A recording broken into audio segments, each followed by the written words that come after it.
కోసం చేనేత పరిశ్రమని రక్షించడానికి మనం పెద్ద ఎత్తున ఉద్యమాలు నిర్వహిద్దాం.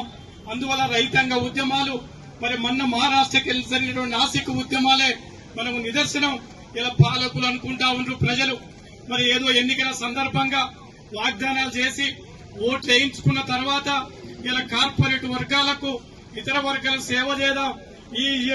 ఈనాడున్నటువంటి వృత్తి సంఘాలని, అది చేనేత కార్మిక సంఘం గాని, లేకపోతే గీత కార్మికులు గాని, లేకపోతే యాదవ కుర్మ సోదరులం గాని, అనేక వృత్తి సంఘాలని, ముద్రాజు సోదరులం గాని నిర్వీర్యం చేసేటువంటి పథకాలు ఇలా ప్రభుత్వం చేస్తా ఉంది.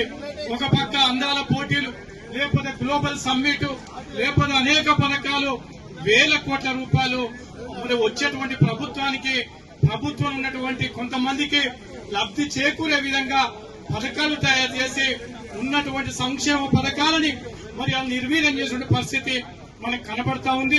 అందువల్ల ఈ రాష్ట్రంలో ఒక ఐక్య ఉద్యమాలకు మనం నిలబడదాం. ఒకనాడు భూదాంపల్లి పోచంపల్లిలో ఆకలి చావు, సిరిసిల్లలో చావులు, అనేక రకాల తెలంగాణ సమాజం చూసి తెలంగాణ రాష్ట్రం వచ్చిన సందర్భం కూడా చేనేత కార్మికులు పెద్ద ఎత్తున ఉద్యమించారు. మరొకసారి చేనేత కార్మికుల ఈ సంక్షోభం ఉండదు, చేనేత కార్మికుల ఆత్మహత్యలు ఉన్నాయి, అనేక రకాలు అనుకున్నాం. అందువల్ల సోదరులారా, మరి ఈ రాబోయే కాలంలో ఐక్య ఉద్యమాలకు మరి నిలబడదాం.